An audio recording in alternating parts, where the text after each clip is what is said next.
Olá! E no Dicas Pet Channel de hoje o assunto é esporotricose, uma doença que é causada por um fungo que afeta animais, humanos, mas principalmente os gatos. Bom, e para começar, doutor, explica pra gente o que é a esporotricose. A esporotricose é uma micose cutânea ou subcutânea que é causada por fungos do complexo Sporotrix Schenck. Por isso, o nome da doença esporotricose.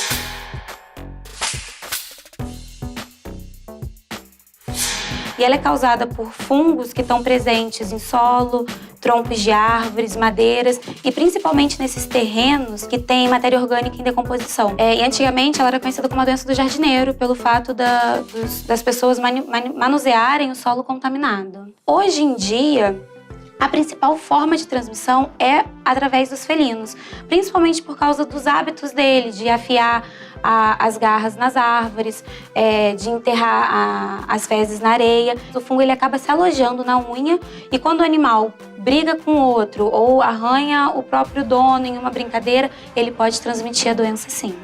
Dani, você já pegou algum caso no seu consultório? Já peguei, mas principalmente na Baixada de Jacarepaguá e em Jacarepaguá, que é mais comum ter casa.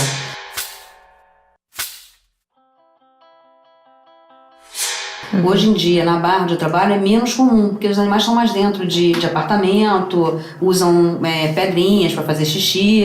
É o que ela falou, o principal método de contaminação são esses animais que vão para a rua, que têm contato com outros animais, que tem temperamento de briga, mas dentro de casa mesmo já tem relatos de caso que eles podem se contaminar até se tiver planta dentro de casa com o fungo. Bom, e nesse caso, como é que é a prevenção, gente? O ideal, se você morar em apartamento, é isolar esses vasos de planta, não deixar que o gato tenha acesso a essa terra, a essa areia, não acumular madeira dentro de casa úmida. Porque normalmente o gatinho de dentro de casa, ele só vai ter se você trouxer alguma coisa para dentro de casa contaminada. Então o ideal é castrar. Se você tem um gatinho, castra, tenta fazer seu animalzinho usar a vasilha sanitária dentro de casa, evitando que ele vá para o jardim, assim tentando minimizar essas chances que ele pode ter, não é isso, doutora? A castração é uma forma indireta da gente prevenir a doença, porque com a castração a gente reduz o temperamento de briga do animal, a gente reduz a necessidade do animal em cruzar,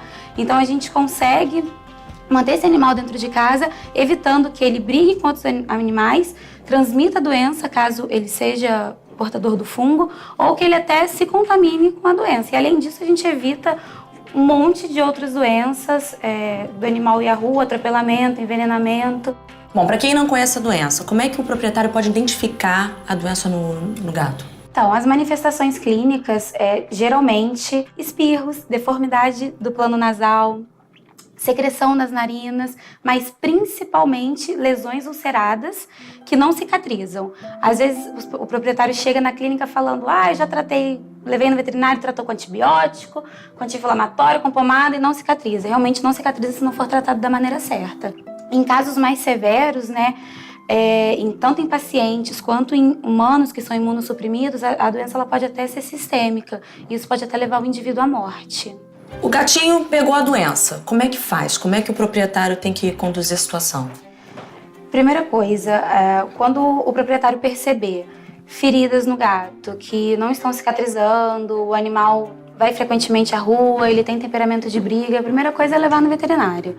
O diagnóstico é feito por exames muito simples, é uma citologia onde você só pega material da lesão, é indolor, ou então uma cultura fúngica que a gente pega como se fosse um suave, como se fosse um cotonete estéreo que a gente passa na lesão e envia para o laboratório. E aí a gente vê o crescimento do fungo e é feito o diagnóstico para a gente poder iniciar o tratamento.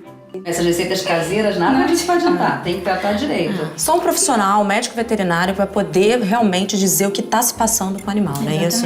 Que é um tratamento muito longo. E quando o animal está curado, ou seja, não tem mais ferida nenhuma, o proprietário ou larga, não dá mais tanta atenção, ou então para o tratamento, e é aí que a doença volta. E aí volta com força total, as medicações já não fazem tanto efeito, porque na literatura mesmo indica, quando não tem mais ferida nenhuma, o animal ainda tem que continuar tomando a medicação por no mínimo de 30 a 60 dias. Tem que usar luva para manipular o animal. O principal é levar o tratamento a sério, isolar o gato enquanto ele está sendo tratado. Não adianta dar a medicação e ele continuar indo à rua, não adianta dar a medicação e ele ter contato com outros animais, porque ele vai continuar transmitindo, ele vai continuar, até mesmo pode adquirir a doença novamente. Em relação à vacina, realmente a gente não tem a vacina ainda, tá? Mas já está em desenvolvimento na Unesp.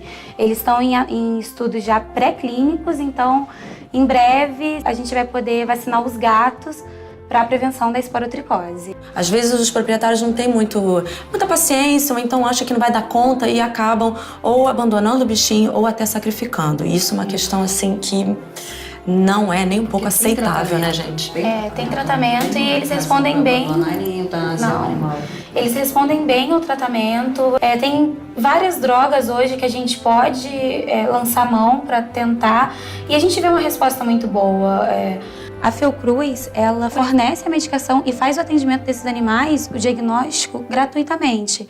A gente tem inúmeros recursos para poder tratar o animal e o animal ficar 100% curado.